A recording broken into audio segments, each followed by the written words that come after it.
કે મારે સવારમાં માળા કરવા બેસવું જ છે, પણ હવે સવારમાં તો આ લોકો બહેનોને તો કાંઈક કામ આવી ગયું હોય તો નય થાય માળા. પછી તમે શું કરો? કાંઈ નહીં. પછી હવે આવતીકાલ વાત. તો પછી તો આ મન કેટલી ઈચ્છાઓ કરી નાખી હોય, મનને કેટલું બધું જોતું હોય, પછી પાછું સવારમાં વિઘન આવશે જ. ભગવાનનું નામ ગમે ત્યારે લેવાય. તમે ટેવ પાડી દો. તમે જ્યારે વાછણ ઉઠકો ત્યારે વાછણ ઉઠકી લો, કપડાં ધોવો તો ધોઈ લો, પછી બેઠા છો ગમે ત્યાં. એવું નહીં કે ભગવાનના મંદિરે જ્યાં બેઠા છો ત્યાં માળા લઈ લેવાની. એટલે તમે 1 કલાક સ્મરણ કરશો તો એમાં 10 મિનિટ તો સાચા જપ થશે ને. ભલે ભટકતું હોય ભટકવા દેવાનું, ચિંતા નહીં કરવાની, માળા નહીં મૂકી દેવાની. હાંજે મોડે સુધી માળાનો બેરખો રાખો તો એક મનને આદત પડી જાય. તો આદત પડી જશે તો પછી આપોઆપ જપ થશે, તમારે કરવાય નહીં પડે. મેં હમણાં વાત કરીને કે પ્રેમ હોય તો આકર્ષણ રહે ને, તો ભગવાનના નામ સાથે એટલું બધું પ્રેમ તમને હોય તો આકર્ષણ રહ્યા કરશે. તમારે એવો ટાઈમ બાંધવાની જરૂર નથી કે સવારે જ ભગવાનની યારે પ્રેમ કરે પછી ન કરે. એટલે એવું શું કામ વિચારો છો સવારમાં જ માળા કરવી? ભગવાનનું નામ બાથરૂમમાં બેઠા બેઠા જપાય, નાતા નાતા, સ્નાન કરતા, ટોયલેટમાં બેઠા બેઠા ભગવાનનું નામ જપ થાય, રસોડામાં તમે નામ જપ કરી શકો છો, સૂતા સૂતા નામ જપ કરી શકો છો. એટલે આમ એક અભ્યાસ કરી નાખો તો અભ્યાસ થઈ જશે, તો નામ જપ અંદર વધી જશે તો આદત પડી જશે. આપણા ત્યાં કથા છે ને કે તુલસીદાસજી ચોપે લખી, અપતું અજામિલું ગજગની કાવું, ભયે મુકુત હરિ નામ પ્રભાવું. નામના પ્રભાવથી પાપીમાં પાપી માણસો તરી ગયા. અજામિલ ભયંકર પાપી હતો. ગજેન્દ્ર, ગણિકા, તો આપણે તો એવા છીએ ને. એ ક્યાં નામ લેતા? ગણિકા એ શું ભગવાનનું નામ લેતી હતી? તો એ તરીકે ભગવાનના નામથી. તો એ કથા આવે છે કે એકવાર એક સંત હતા, ફરતા ફરતા આવ્યા છે, ગણિકાના ઘરે ગયા, ભિક્ષા બધા લેતા, ફરતા ફરતા ત્યાં આવ્યા. તો ગણિકાને કીધું તો એક કામ કર, પોપટ વઢાવજે. એમ તો કહેવાય નહીં તું રામ રામ કરજે, નામ જપજે, કારણ કે તો એના આદત હતી નહીં, એના સ્વભાવમાં હતું નામ જપવાનું. એ તો ગણિકા છે, પુરુષોને રીઝાવાનું જ કામ કરતી હતી. પણ એને એમ કીધું કે એક કામ કરજે અને તું પોપટ પાડજે, તારા ઘરમાં એક પોપટ રાખજે. તો કે ભલે.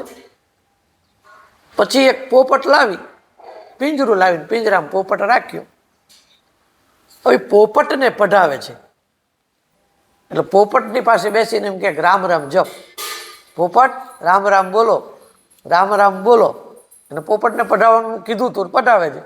હવે પોપટ તો રામ રામ બોલે નહીં, પણ પોતે રામ રામ બોલવા માંડી ને. સાવરણી લઈ અને આમ વાળતી હોય તો વાળતા વાળતા સાવરણી મૂકી પાછા પિંજરા પાસે આવીને એમ કે પોપટ રામ રામ બોલો, રામ રામ બોલો. તો આખો દિવસમાં એ કેટલી વાર રામ રામ બોલવા માંડી. પણ બન્યું એવું, થોડા દિવસના અભ્યાસથી પછી પોપટને ટેવ પડી ગઈ. પહેલાં બોલતો રામ રામ પણ ચોખ્ખું નહોતો બોલતો, પણ રોજનો અભ્યાસ થઈ ગયો. તો ગણિકા એમ કે પોપટ રામ રામ, તો પછી કે રામ રામ, રામ રામ બોલતો થઈ ગયો. હવે પંખી રામ રામ બોલે એનો આનંદ જુદો જો આપણને આવે ને. ગણિકાને બહુ ગમ્યું કે મારો પોપટ રામ રામ બોલતો થઈ ગયો, રામ રામ બોલતો થઈ ગયો. પછી તો એને એવી ટેવ પડી ગઈ ને કે કામ કરતી હોય તો કામ એમ મૂકી દે, પાછું પોપટ પાસે આવીને કહે રામ રામ, પાછો પોપટ કહે રામ રામ. હવે પોપટ તો રામ રામ બોલતો શીખી ગયો, પણ એને ટેવ પડી ગઈ, કારણ કે આખો દી રામ રામ રામ રામ રામ રામ પોપટને પડાવતી, એને ટેવ પડી ગઈ. પછી પરિણામ એ આવ્યું કે રામ નામનું વ્યસન એક થઈ ગયું, અને વ્યસન થઈ ગયું તો અંતકાળ આવ્યો. તો અંતકાળ આવ્યો તો એને કંઈ યાદ ન આવ્યું, ખાલી રામ રામ શબ્દ જ યાદ આવ્યો. તો રામ રામ શબ્દ યાદ આવ્યો તો એની સદગતિ થઈ, એની દુર્ગતિ ન થઈ. તો આપણે આવા ગણિકા જેવા તો છીએ નહીં, કે આપણે અજામિલ જેવા પાપી નથી, તો એ નામથી તરી ગયા છે ને. તો આજે એક માણસને બીડીનું બંધાણ હોય તો શરૂઆતમાં એને બીડીનું બંધાણ કરવામાં એને યાદ કરવી પડે. લાવ લે એક બીડી પીવું, પછી કાઢીને પીવે, વળી પાછી યાદ કરવી પડે.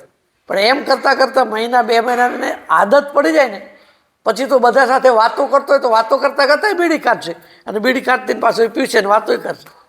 કોઈએ યાદ ન કરાવી, કારણ કે વ્યસન થઈ જાય એટલે યાદ આવી જાય.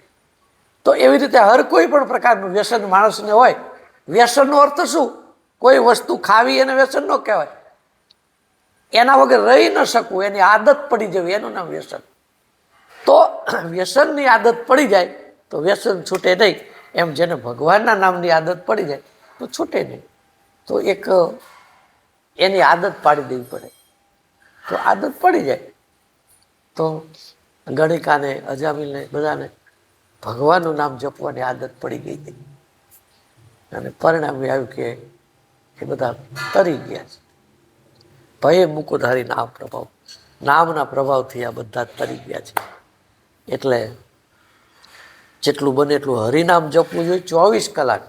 સવારનું તો મૂકી દો, હું શું કામ વિચારો છો કે સવાર માળા કરવા બેસી ત્યારે નથી થતી ને બીજું યાદ આવે છે.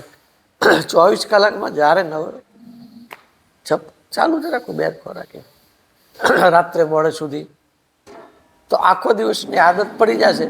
આદત પડી જશે એટલે છૂટશે જ નહીં. અમારે ત્યાં છોડવું હોય તો છૂટતું જ નથી, સાથે જ હોય છે માળા, ન હોય તો ભૂલાતું નથી.